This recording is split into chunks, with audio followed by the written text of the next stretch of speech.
Alhamdulillah alamin wassalatu wassalamu ala asrofil anbiya mursalin wa ala alihi wa sahbihi ajma'in. Allahumma salli ala nuril anwar wa sirril asrar wa tiryakil awyan wa miftah babil asar Sayyidina wa Maulana Muhammadin al-Mukhtar wa alihi al-adhar wa ashabil ahyar adada ni'amillahi wa ibnalihi. Amma ba'du. Pertama saya mengaturkan syukur kehadirat Allah Subhanahu wa taala yang telah memberikan nikmat hidayah, khususnya yaitu nikmat iman.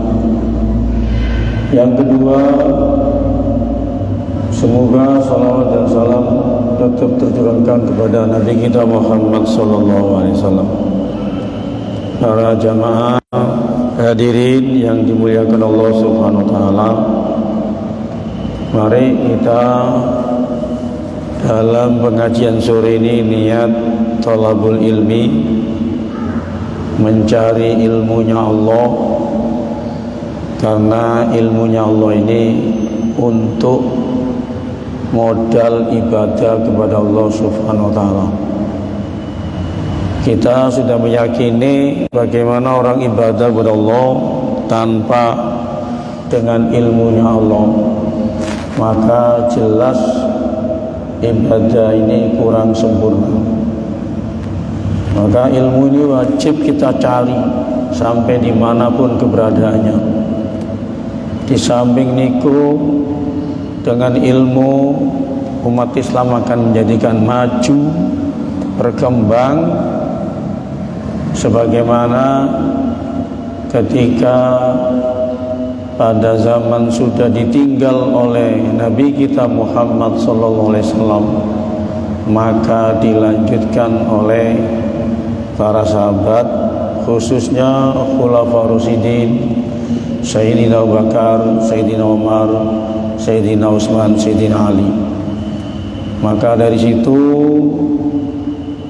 mudah-mudahan ilmunya Allah ini makin berkembang dan bisa kita pelajari dan kita kaji sampai pada titik kulminasi, pada ujungnya, dan disitulah nanti kita bisa mengaplikasi. Para jamaah, para hadirin yang dimuliakan Allah, Allah Subhanahu wa taala menyatakan dalam sebuah firman-Nya, a'udzubillahi minasyaitonirrajim, bismillahirrahmanirrahim, al-yawma akmaltu lakum dinakum wa atmamtu alaikum nikmati wa raditu lakumul islam madina. Kalau insyaallah ayat itu di dalam surat Al-Maidah. Dalam ayat itu berarti agama Islam, syariat Islam sudah tuntas, sudah selesai, dirampungkan oleh Nabi kita Muhammad SAW. Tinggal kula sampeyan sedaya niki generasi umat Nabi Muhammad harus mengkaji, mempelajari sebagaimana yang telah digariskan oleh beliau Nabi Muhammad SAW. Makanya Nabi Muhammad dalam hadis menyatakan, la tajtami'u ummati ala dhulatin. Umatku tidak mungkin bersepakat dalam kesesatan. Fa idza talaftum, kalau kita ini mengalami perselisihan, fa'alaikum bisawadil adham, maka kita harus mencari kelompok yang paling besar, dan itu mungkin yang paling benar. Hadirin jamaah yang dimuliakan oleh Allah Subhanahu wa taala, maka di dalam syariat Allah itu mulai dikembangkan sejak zaman Ini ku Imam Hanafi. Imam Hanafi terkenal beliau dengan Abu Nu'man Sabit. Beliau niki yang pertama kali merumuskan ilmu fikih. Yang sebelumnya ilmu fikih belum bisa dirumuskan, sehingga apa yang dikerjakan oleh umat Islam semua niku tuntunan Nabi kita Muhammad SAW, dan dilanjutkan oleh para sahabat, khususnya Khulafaur Rasyidin. Beliau Imam Hanafi ini hidup pada masa tahun 80 sampai 150 Hijriah. Diperkirakan beliau ini umur 70, 80 sampai 150 Hijriah. Beliau seorang pedagang besar, tapi ilmuwan. Jadi ulama besar, dia juga pedagang. Bahkan dalam riwayat disebutkan beliau ini punya pabrik kalau zaman dulu pabrik tekel, sehingga orang yang ingin membangun dengan baik pasti berhubungan dengan beliau. Ini ku upin utawi tekel niku. Nah niki sing perlu kita tiru para jamaah. Dia dalam ilmu sukses, ulama besar, dalam bisnis juga sukses sampai punya pabrik. Niki bukti para hadirin, para jamaah, kita niki tidak boleh meninggalkan bisnis pekerjaan. Yang penting bisnis pekerjaan itu halal. Jadi hampir seluruh ulama niku orang bisnismen, orang kerja. Niki terbukti Imam Hanafi ini. Tapi beliau juga enggak lepas dengan ujian dan cobaan dari Allah Subhanahu wa taala. Dan Imam Hanafi niki termasuk yang memberikan kelonggaran terhadap umat Islam. Saat niki umat Islam niku kata bangun masjid, bangun musola, tempat ibadah lain. Padahal Imam Hanafi niku beliau menyatakan bangunan-bangunan itu tidak bisa dirubah kecuali kalau akan roboh. Lah saniki kita niki bisa melihat umat Islam seluruhnya merehab membangun masjid. Padahal masjid yang dibangun di dalam itu tidak akan roboh, enggak. Cuma mungkin lawas bangunane kurang dukur, lek udan garing nek banjir akhirnya dirobah.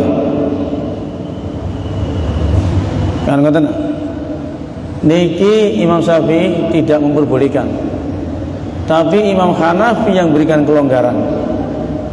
Sampai Imam Hanafi niku menyatakan tukar guling tempat wakaf masjid boleh. Jadi umpama ono masjid nggih sing panggenane mboten strategis, tukar guling. Nggih pindah niku menurut Imam Hanafi beliau niki angsal. Dan niki kelonggaran bagi kita nih. Seandainya beliau tidak merumuskan dalam ilmunya, ilmu fikihnya, lalu umat Islam ini tengpundi untuk bisa mengayomi aktivitas umat Islam ini.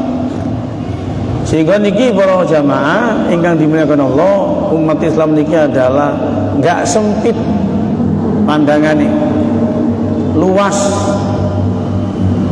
Ngoten. Jadi beliau Imam Hanafi niki yang merumuskan pertama kali ilmu fikih sing bersumber saking Al-Qur'an dan hadis.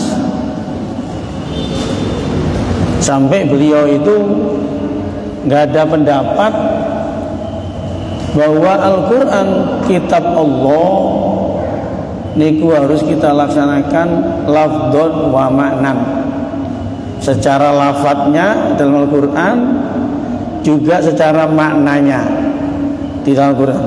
Jadi betul sempit. Kadang-kadang enten umat Islam niku hanya lafdon lafadz itu diwaca, betul? Tapi tidak dipahami bagaimana kalamullah Al-Quran itu maknan boten maknane. Sehingga dari sini Imam Hanafi niki membolehkan kalau orang ibadah melakukan sholat kepada Allah Subhanahu wa taala dengan bahasa lain, bukan bahasa Arab. Sedangkan kita masih terpaku kalau kita ibadah kepada Allah, sholat contohnya, tentunya dengan bahasa sholat ini ku bahasa Al-Quran. Selainnya tidak bisa. Imam Hanafi membolehkan karena beliau beranggapan Al-Quran diaplikasi, dipraktekkan lafdon wa maknan, secara lafadznya dan makna yang terkandung di dalam Al-Quran. Ini bukti. Padahal beliau ini, para jamaah hadirin yang dimuliakan oleh Allah Subhanahu wa taala, orangnya biasa, tapi ilmunya dalam. Bagaimana kita niki bisa menindaklanjuti seperti contohnya Imam Hanafi ini. Hadirin jamaah yang dimuliakan oleh Allah Subhanahu wa taala. Akan tapi Imam Hanafi niki pada akhir hayatnya mengalami mati di penjara karena sebagai sikap beliau sing bertentangan saat itu dengan khalifah. Kalau nggak salah Khalifah Ja'far bin Sulaiman dianggap bertentangan, maka dia harus menerima akibatnya. Niki para hadirin, para jamaah, ngemban agama niki abot, nglakoni agama syariat niki abot,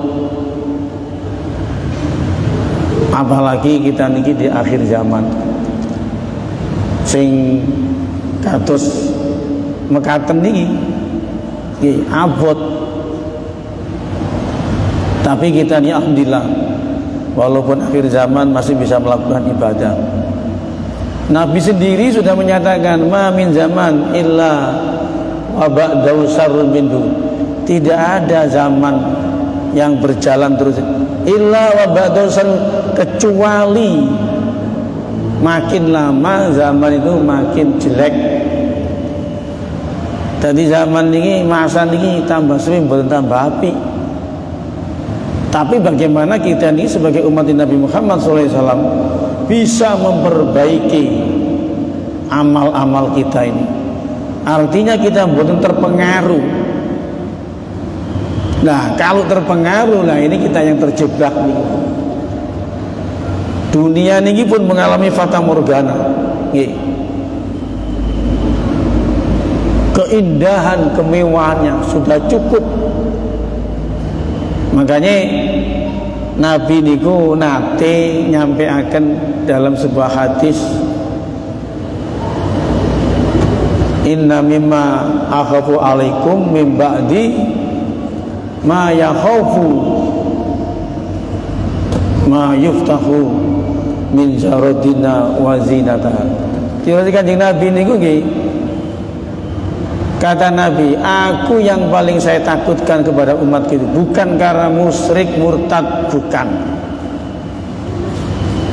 Jadi musyrik murtad itu pun dianggap biasa. Tapi yang paling diwedeni Nabi niku terhadap umatnya, ma yuftahu min zahradid dunya wajina. Kalau dunia niki sudah dibuka kali Allah Subhanahu wa taala, keindahan dan kemewahannya niki sing paling takut Kanjeng Nabi.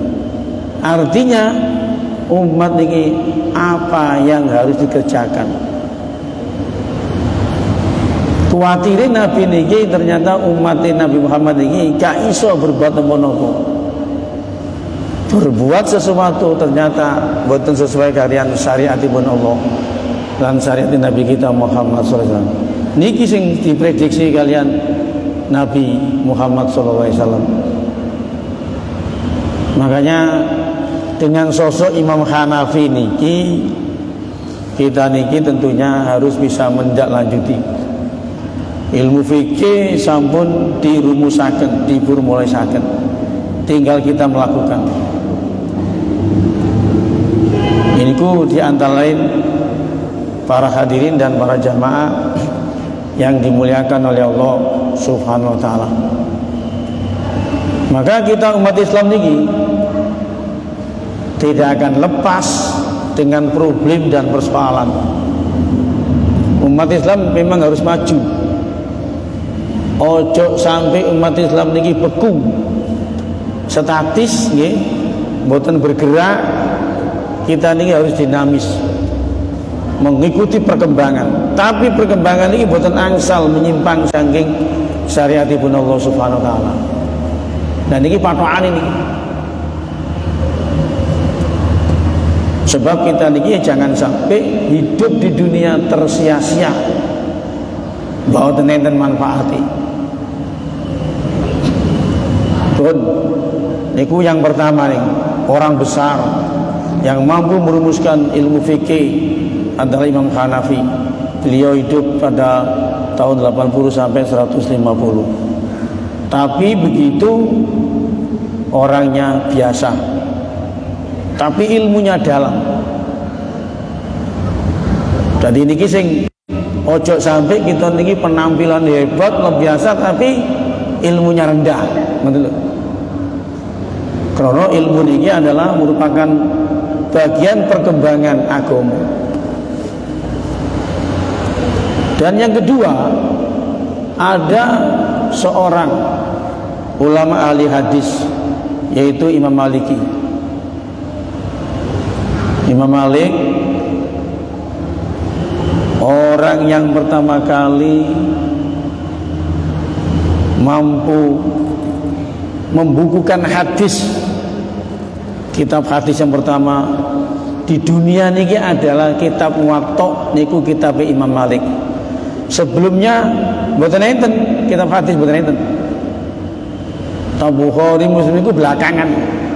Pertama kali kitab hadis yang ditulis adalah oleh Imam Malik Al-Muwatta. Sehingga kitab Muwatta ini banyak yang memberikan komentar dan syarahnya, termasuk Syekh Az-Zarqani. Beliau hidup pada 93 sampai 179 Hijriah. Dan tinggi umurnya rada sepuri. Ya, 79 tambah 7 berarti pinten 86 umurnya. Dan Imam Malik termasuk gurunya Imam Syafi'i radhiyallahu anhu. Imam Syafi'i ini pernah belajar kepada beliau. Gini ku belajar ilmu hadis, kitab Muwatta niku. Hadirin jamaah yang dimuliakan oleh Allah Subhanahu wa taala. Kalau Imam Hanafi niku berpedoman kepada Al-Qur'an dan hadis niki doman pedoman landasane. Kemudian gini wau dengan kias 3 Quran, hadis kemudian kias. Niku Imam Hanafi ini.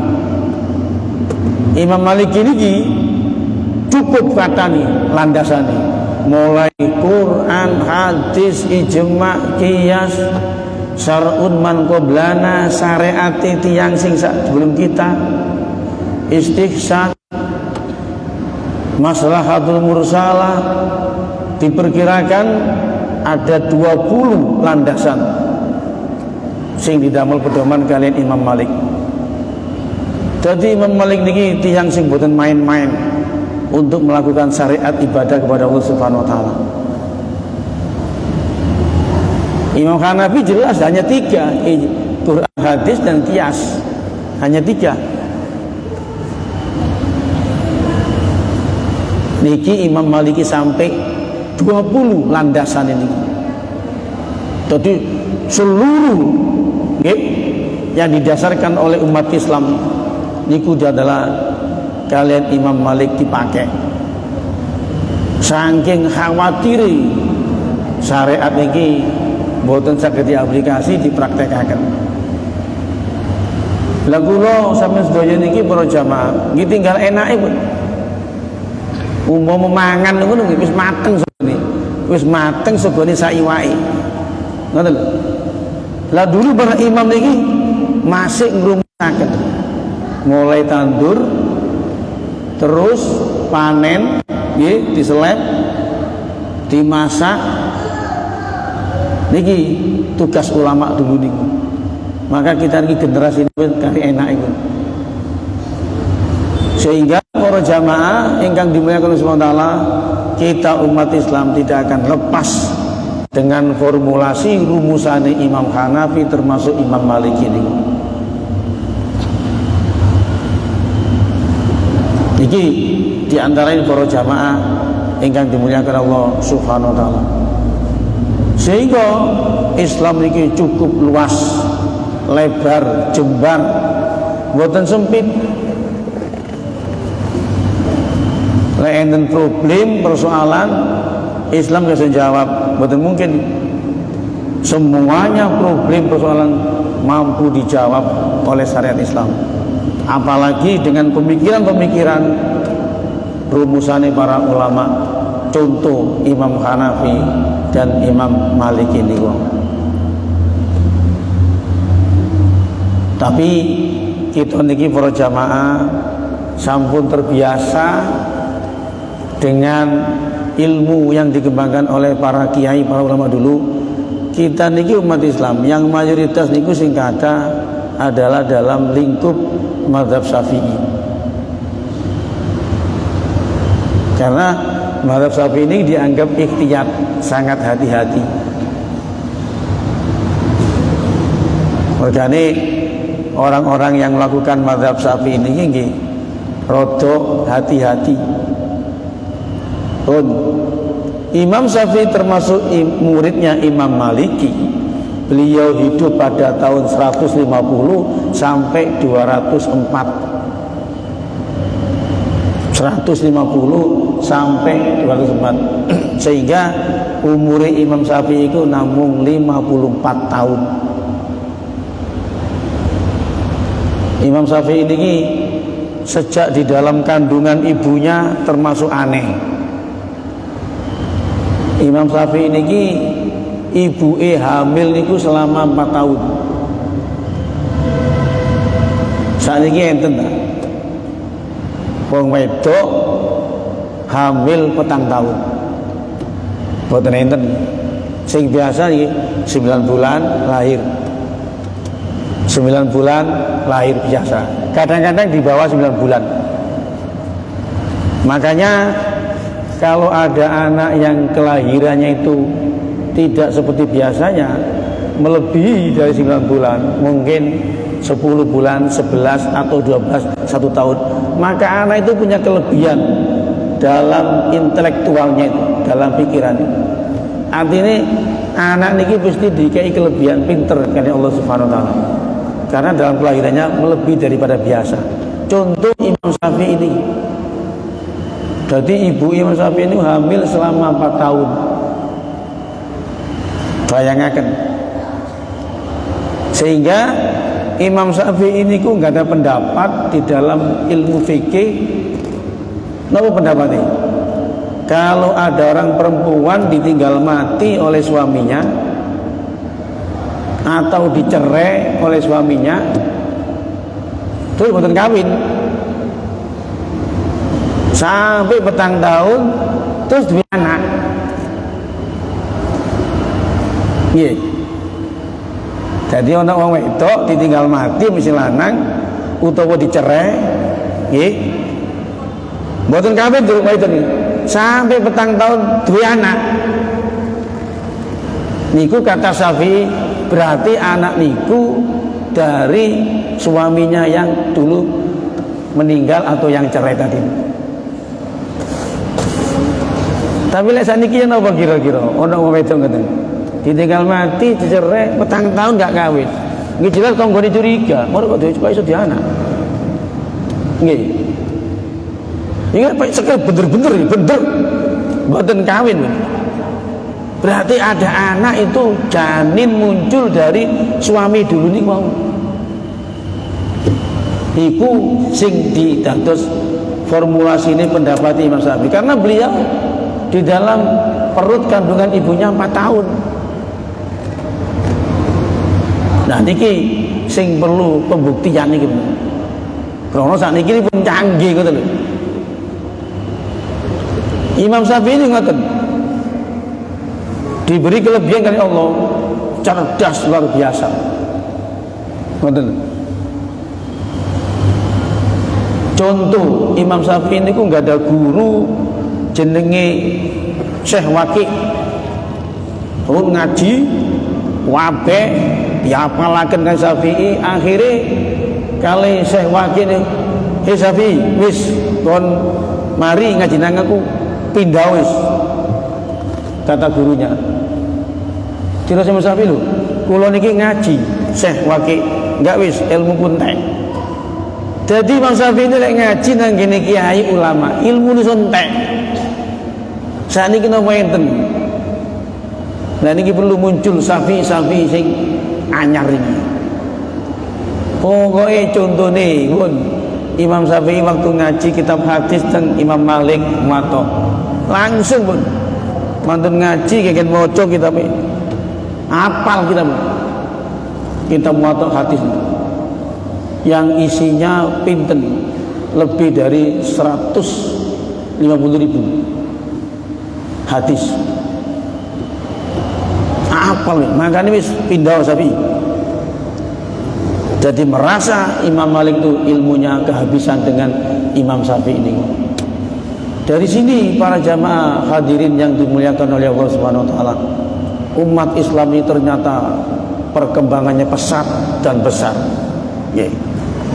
Tapi orang di luar Islam adalah mengecilkan peran umat Islam, nganggap umat Islam ini gak apa-apa nih. Nah, temriki harus kita pacu umat Islam ini. Biasa penyakit umat Islam ini males. Lek wae ngaji males, nggih, wae belajar males. Ngoten. Niki penyakit umat Islam. Para jamaah hadirin yang dimuliakan oleh Allah Subhanahu wa taala. Imam Syafi'i ini termasuk orang besar sebagai generasi mulai dari Imam Malik, Imam Hanafi, Imam Malik dan dilanjutkan kalian Imam Syafi'i radhiyallahu anhu dengan umur yang terbatas 54. Ada orang ulama di mazhab Syafi'i ini adalah Imam Nawawi radhiyallahu anhu. Beliau niku hidup pada masa 631 sampai 676. Pinten? 631 sampai 676. 76 dikurangi 31, 45. Imam Nawawi. Jadi Masya Allah, dibanding umur kula sampeyan adoh. Jadi umurnya cekak, ringkes, tapi kontribusi nih, ya, teng agama ini luar biasa. Monggo kita niki khusus di dalam bulan Ramadan berdoa kepada Allah Subhanahu wa taala bagaimana keluarga kita dan anak-anak kita bisa melanjutkan peran ulama-ulama besar supaya Islam tetap menggelar Islam niki jaya sesuai dengan apa yang digariskan oleh Nabi kita Muhammad sallallahu alaihi wasallam. Hadirin jamaah yang dimuliakan oleh Allah Subhanahu wa taala. Biasa kita niki para kiai, para ulama mengikuti mazhabnya Imam Syafi'i. Kita niki melakukan ibadah puasa. Dari Imam Syafi'i, umat Islam lagi poso Ramadan lagi niat kudu takyin tabyid. Nggih. Takyin iki jelas nyoto lek niat aku poso besok dino bulan Ramadan niku wau. Krana Allah Subhanahu wa taala.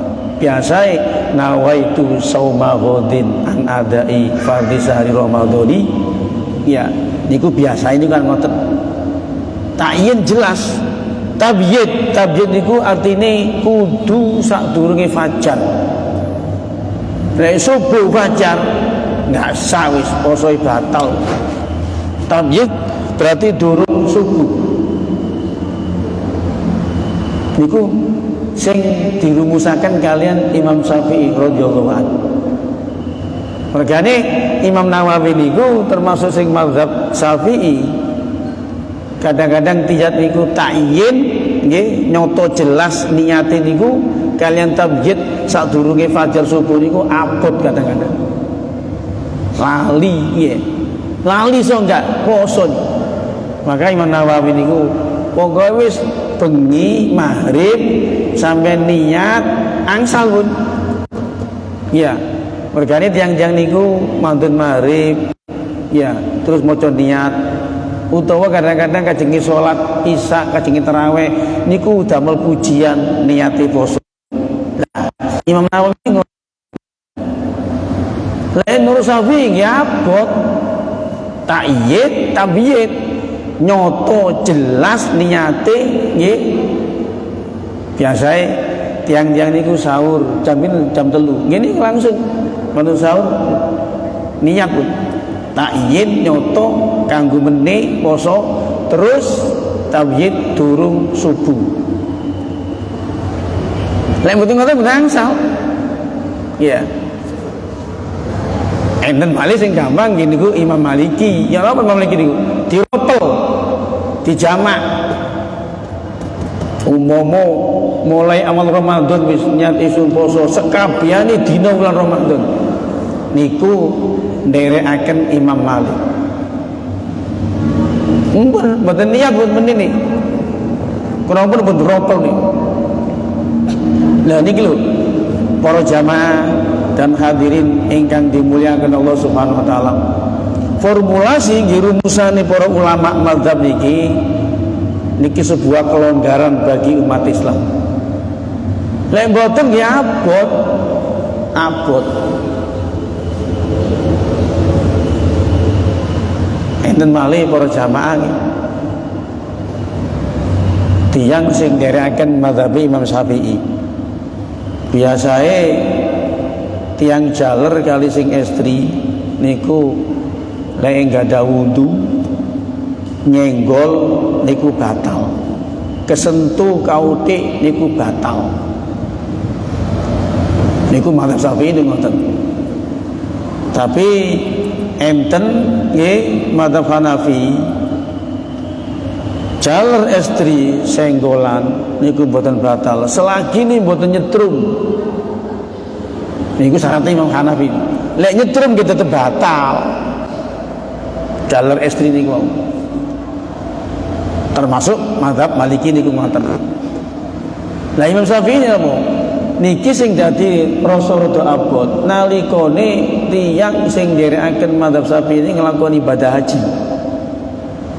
Lek umroh mboten nggih kathah sing tiyang nglampahi tapi mboten sebesar haji.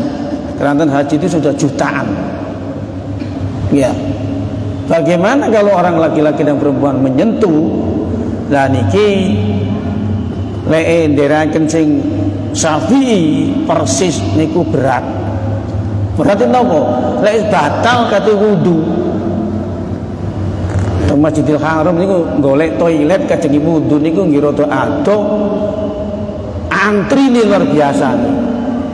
Kalau nanti ngalami antri niku nomor 30 antri to. Lah lek wong siji setengah jam nggih, utawa seperempat jam, pirang jam dadi niku. Enten sing mboten antri, sing ning sore Ka'bah di bawah tanah niku jeding toilet pun ribuan juga, kelas antri niku. Tapi waduh. Nah maka dalam formulasi mazhab Syafi'i niku cek mboten abot. Niki lek ana wong lanang kali istri senggolan menyentuh gitu. Niki nderekaken napa sing diformulasi kalian Imam Rafi'i. Imam Rafi'i ini termasuk mazhab Syafi'i. Jare Imam Rafi'i sing batal niku sing lamis, sing menyentuh. Sing malmus sing disentuh mboten batal. Dadi lek ana wong lanang menyentuh nggih tiyang istri jare Imam Rafi'i, sing lanang sing batal, sing malmus sing wedok niku mboten. Niku Imam Rafi'i.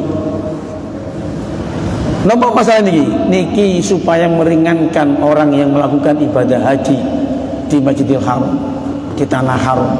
Cek mboten berat, ngoten. Saged ditanggungjawabkan, saged nih. Saged. Enten malih mazhab Syafi'i niku Imam Juwaini disebut Imam Haramain karena orang Imam Juwaini ini nanti menjadi pengajar ilmu di Makkah dan Madinah, maka disebut Imam Haramain. Tirose Imam Haramain Juwaini niku lek gak sengaja ya gak apa-apa. Enak malih gak? Sampeyan kesenggol niku sengaja apa enggak? Mboten nggih gak apa-apa wis. Niku Imam Haramain. Niki bentuk nggih kelonggaran dan keringanan saking para ulama. Nggih.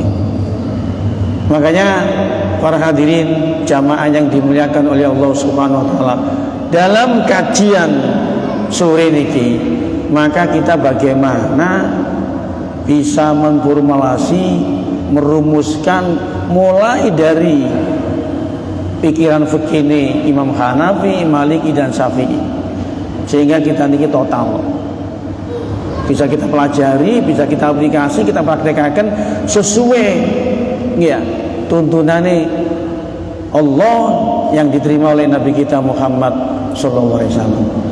Imam Syafi'i ini kilandasane ngidasare Al-Qur'an, hadis, ijma, qiyas. Beda kali Imam Hanafi.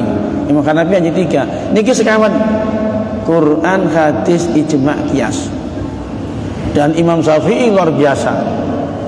Pedomane agama niku pertama Quran, hadis.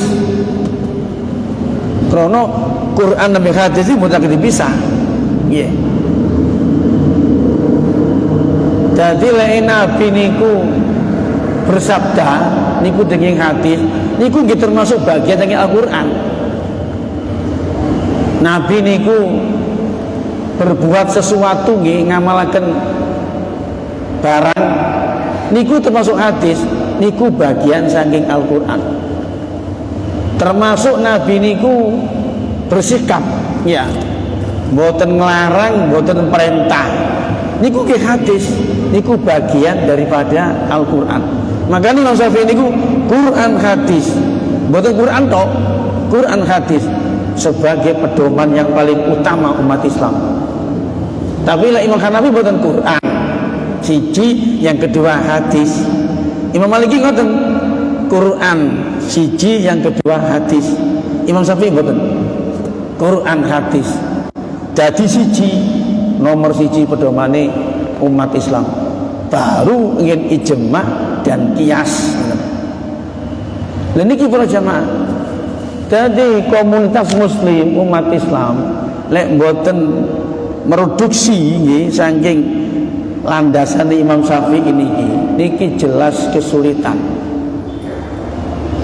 Jadi umat Islam niki wau mboten saged lepas dengan mazhab pemikiran ulama. Karena napa kita niki sampun jauh dengan masa Nabi, jauh dengan masa sahabat, sehingga kita niki harus mengikuti apa yang gini wau mazhab. Dan yang keempat mazhab itu adalah mazhab Imam Hambali. Imam Hambali niki pedomane hanya Quran dan hadis. Boten kata ijma, boten kata qiyas. Quran hadis tok. Tapi ini ku Imam Ahmad bin Hambal sudah menguasai ngoten lho. Lah lek sakniki nggih boten saged. Umpama wong Islam, aku cukup Quran hadis tok wis gak kate liyane. Boten saged lek sakniki. Akhirnya mati kutu, boten saged melakukan ibadah nih. Napa omongane sakniki niku problem persoalan umat Islam itu terus berkembang terus niku lek mboten dijawab kalian ya napa sing dadi rumusan Imam Hanafi, Maliki, Syafi'i mboten saged. Lah ya napa Imam Malik Imam Hambali cukup dengan Quran hadis niku beliau yang mampu berikan jawaban, kita mboten saged niku. Lho niki lho para jamaah ingkang dimuliakan Allah Subhanahu wa taala. Model-model nggih yang dikembangkan tokoh besar umat Islam niku kados ngoten. Dan niku kita warisi niku. Makane monggo kula sampe sedaya niki wau para hadirin para jamaah boten saged melepaskan dari 4 orang besar ulama besar niku, ulama mazhab niku antara Hanafi, Maliki, Syafi'i dan Hambali. Niki boten saged lepas niku. Mangkane Hadratus Syekh Hadi Masyari niku kinten-kinten tahun 1926 sik dereng merdeka negara niki. Niku sudah menyatakan umat Islam harus mengikuti mazhab ulama-ulama yang ada. Kalau fikih nggih Hanafi, Maliki, Syafi'i, Hambali. Ada yang bertanya, gimana Kiai kalau umat Islam tidak mengikuti mazhab 4 itu? Wow, jelas tidak akan bisa melakukan ibadah secara sempurna. Sebab nopo umat niki makin lama makin berkurang pengertiannya. Artinya nopo masih lebih pinter dulu daripada sekarang. Jadi gitu para jamaah ingkang dimuliakan Allah Subhanahu wa taala. Makanya monggo kita niki mengkaji dan mempelajari pemikiran-pemikiran ulama yang bersumber saking Al-Qur'an dan hadis. Niki tidak lepas dengan pemikiran mazhab ulama niki. Ini bener ulama itu dibangun kali orang manusia, tapi manusia yang punya kelebihan. Ya. Jangan kita niki melok Syafi'i, Mas Syafi'i juga manusia. Melok Imam Hambali, Hambali juga manusia, tapi manusia enggak sama dengan kita. Betul loh. Mereka diberi kelebihan oleh Allah Subhanahu wa taala. Kula sampe sedaya nggih sama diberi kelebihan, tapi kelebihannya mungkin kecil, mboten sama kalian peran ulama mazhab niku. Di sini para jamaah, para hadirin yang dimuliakan Allah Subhanahu wa taala, mudah-mudahan yang kita bahas ini benar-benar sesuai dengan syariat Allah Subhanahu wa taala. Dan mudah-mudahan kita mendapatkan hidayah dari Allah Subhanahu wa taala, mendapatkan ma'unah dari Allah Subhanahu wa taala, dan mendapatkan ridho dari Allah Subhanahu wa taala. Khususnya kita niki sudah masuk di akhir Ramadan, 10 yang akhir Ramadan, dan mudah-mudahan kita mendapatkan petunjuk ilmu dari Allah Subhanahu wa taala sehingga kita bisa mengaplikasi seluruh perintah Allah Subhanahu wa taala. Amin ya rabbal alamin. Niki yang bisa saya sampaikan, barangkali masih ada waktu, ye, monggo. Barangkali masih ada waktu, monggo.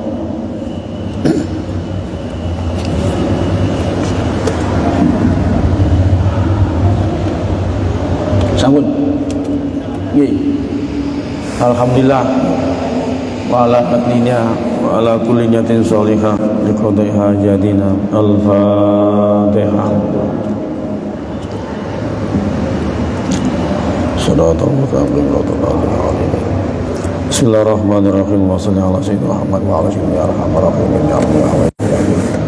Wal ukhrawiyya Muhammad ya masjidil muslimin bina rabbana taqabbal minna salatana wa siyamana. Rabbana atina fid dunya hasanah wa sallallahu ala sayyidina Muhammadin wa sallallahu alhamdulillahi rabbil alamin. Assalamualaikum warahmatullahi